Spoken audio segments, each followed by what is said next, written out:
Hello. It's 1 o'clock. I had a really intense day. Oh. So like, use your sensory acuity and can you feel my state right now? Can you see and visualize my physiology and tell me what I'm feeling? Can you tell? Because I'm pretty sure it's very different from what I was last night. You know those aha moments? Like, aha, I figured it out. Oh my god, everything makes sense. La, la, la. That's times 100, times 1000, times 100,000, a million, a billion, a bajillion, like times all of that. That's how I feel right now. That wasn't a feeling, but you know what I mean. So what I'm about to share with you is borderline psychotic, unbelievable. You know, one of those things you see in magic shows, those type of doctor not doctor programs where they're like curing people and helping people and like people are like doing weird things and you know, you're just like, no, that's not real. What's this bullshit, right? Oops. It's weird because yesterday I was literally in that state. I was just like, nah, this is all like games and stuff. And it almost feels, I can't explain it to you. You know when someone like unrolls a carpet and just everything's like kind of opening and unfolding and it's just like one trigger and just everything happens automatically. It feels like that one event that I went to where I met that lady randomly and she was a life coach. And when I contacted her, she randomly recommended this coaching institute, which randomly happened to be starting in the next week, which randomly didn't collide with my actually very, very free life. So that's not so random, but something really amazing happened today, like magic. You know, everything can be just literally summed up. The way that I'm feeling, the way that I'm thinking, the way that I'm looking is congruent. It's one. It's whole. It's me. And I don't remember the last time feeling like this. And funnily enough, I don't know how everything just kind of lined up. Like I said, right? Carpet. And it's very strange because since the morning, I had this feeling something was gonna happen. And like, I don't know if I unconsciously manipulated the scenarios to make this happen. I basically ended up volunteering to be a demo or a demonstration for one of the exercises that we're doing in this training, this coaching training. I don't know how to explain this to you. So basically, like throughout the sessions, like we get these breaks and they're like 3 songs long. What happens is that when these songs come on, I'll go into the room and I'll stand really close to the speaker. You know, it's like it's very loud music and he plays it loud and like I can feel it, right? And I would find that my feet are like, you know, kind of like very ballet. I've never learned ballet, but like, so I'm doing this thing with my feet and then, you know, I'll feel like maybe someone's looking at me. I'll get really conscious and like someone just walked in or I'm just like, sure, what are you doing? And then I'll like lift my leg and I'll pretend like I'm exercising and then I'll do this like whole process with my body where I'll sit down and then I'll literally do like exercises. I'm doing exercises like throughout the day because like genuinely I'm not going to gym anymore and I'm trying to like make up for it, but then I'm also doing it to create this image that, oh, okay, she does exercise, so that if someone were to walk in on me while I was trying to dance, I can make it look like I was just exercising because we know she exercises and I'm talking about this and I feel really stupid that I do that. That's so exhausting. Why the heck am I doing something with an intention that's like so far-fetched? You know, it's like such a scenario that I played in my head and like doesn't need to exist anyway. So throughout the day, Robert's like playing songs that are eliciting feelings and I feel like he must have noticed that I got very emotional with the whole dance thing. And I even afterwards I told him and I was like, I couldn't watch that video and it reminded me of, you know, I did this like Michael Jackson dance thing in school and and they were like, oh, send it to us. And you know, I feel very proud about my achievements and it feels really nice when someone's bothered to see it. And I was like, oh yeah, okay, I'll send it to you. And I also just wanted to show him, I was like, what I was and like the girl that you're seeing now, I want you to be really shocked because when you see who was owning that stage and then you see this person, can you figure out what my problem is and help me? Because I see mismatch, but you know, life experience, you grow up, you mature, you become boring. Apparently, I don't like it. Anyway, I sent it to them and they watched it. So now Robert has this like image of who I was. And then he's also watching this girl who like every time she hears music, she's like in such internal conflict. Dance, don't dance. But today, you see, today was very weird because for the last 3 days, like I've been hoping that he'll play that. It's called Spirit Bird. It's strange because he played the song today. I heard it from outside the room in the hallway. I was like on my way back to like the main middle area and I heard it and I just went in because I was waiting for it to come because I wanted to see, do I have the courage? Do I have the strength to, you know, dance to it? This is a very safe environment. It's like, I know these people aren't judging. They don't care. I went in, I rewinded the song and I stood in front of the speakers and I couldn't move.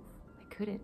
Don't know what it was. I just couldn't. Anyway, slowly, eventually, Robert had come in, and you know, I don't remember very clearly, but all I remember is him telling me, he was pointing, you know, to my hips, and he's like, it comes from here, and I was like, what are you talking about? And he's like, you know, that vortex, and he was talking about that video of that girl, you know, that vortex of energy, this force of nature, this feminine radiation comes from here. It starts here. And I was just like, I can't do this. And I was like, forget it. And like, I just looked in his eye. And like, as I was like hesitating, like, you know, he's just like staring. He just stares at you.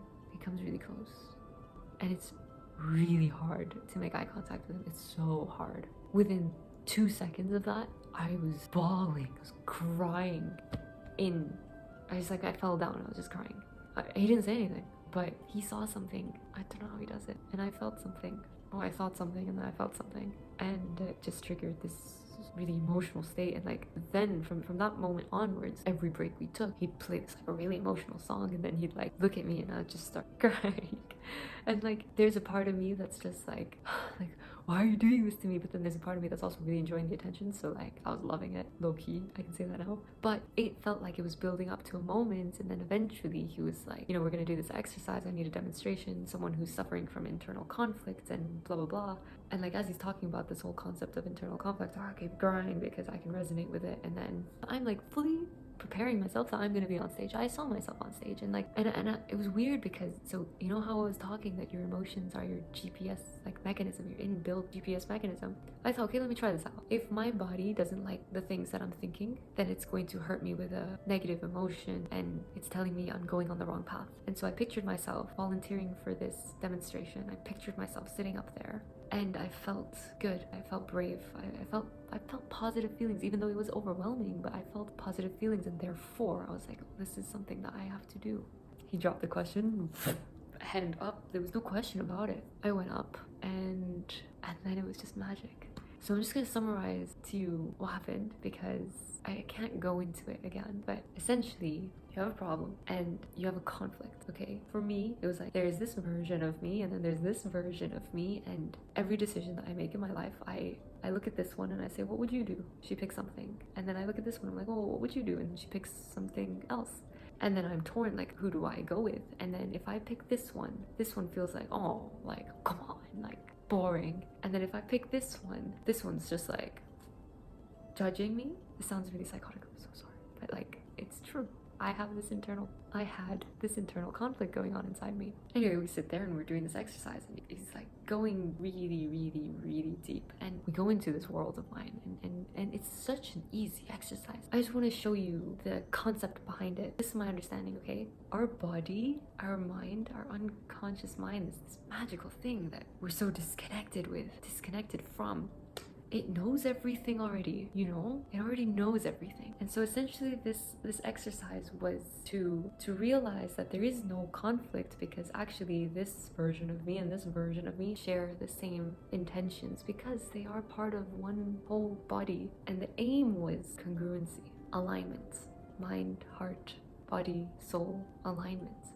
And so we use a midpoint, this like sort of midpoint as a measurement in this exercise, and I'm telling you, it was magic. I'm gonna summarize right now, but basically, here's version 1 of me, here's version 2 of me. This one's super strict, this one's super fun, and you know, I'm going into the intentions of why this one is this, and it's weird because as I'm doing that, apparently my hand is moving here more towards the center. Eventually it hits the center point. As it reaches here, Robert switches and he starts talking to this version of me. No, I do not have split personality disorder.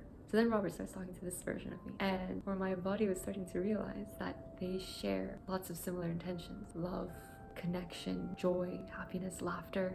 And it's weird because like, you're right there, and like in my head I have this image of like this girl here free dancing, like in love and happy, like right me. And then I have this version here who's like more, I'm gonna use the word religious, but it's not religious, it's just like more living like the reality of life, right? Like the conforming to the culture, conforming to traditions, conforming to religion. So this is separate from my own religious beliefs. This is like the things I do that I don't think is religious, but I do it because everyone else thinks so.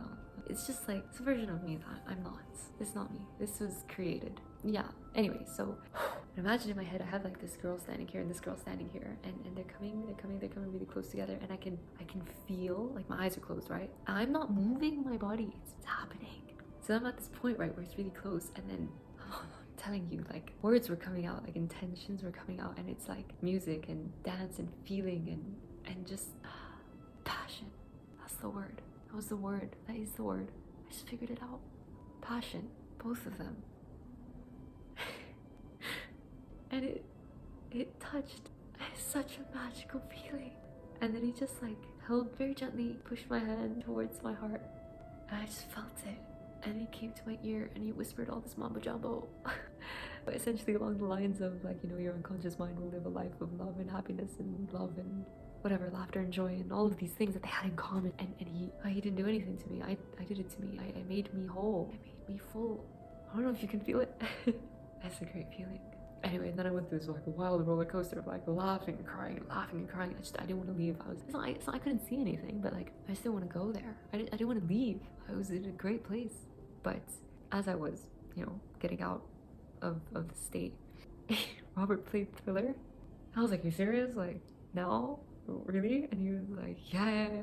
I couldn't help it. And I was like, "You want me to get up and dance?" 'Cause I literally will. And I got up and I did the whole three in there. Right? The whole thing. It felt amazing. I was messing up. I couldn't remember the steps. But it felt amazing. And like weird, get this confidence, like tell people to stand up. No one stood up. But I didn't care. I was like, this is so fun. Why did I lock this away from me? Anyway, and so my big breakthrough, big moment of today is literally this. Listen to this. You know that sometimes events happen, good or bad, one never knows, right? And then it kind of happens and then you look back and you're just like, okay, well, lesson learned, it was meant to be, because of that, this happened. Today I learned that actually we have everything inside of us already. There was a time where God put our soul into this fetus thing, and with it he put timestamps, your nature, and your sustenance, wealth, health, kids, etc. Our body already knows what direction it's headed. It already knows what path to take. It was already put into us before we even came into this world. So now actually I feel like I'm in a position where I'm looking forward and I'm just like, well, buddy, you know what's right for you. So whatever we choose to do, so long as we are aligned and congruent, is what is meant to be. I'm gonna leave you with that.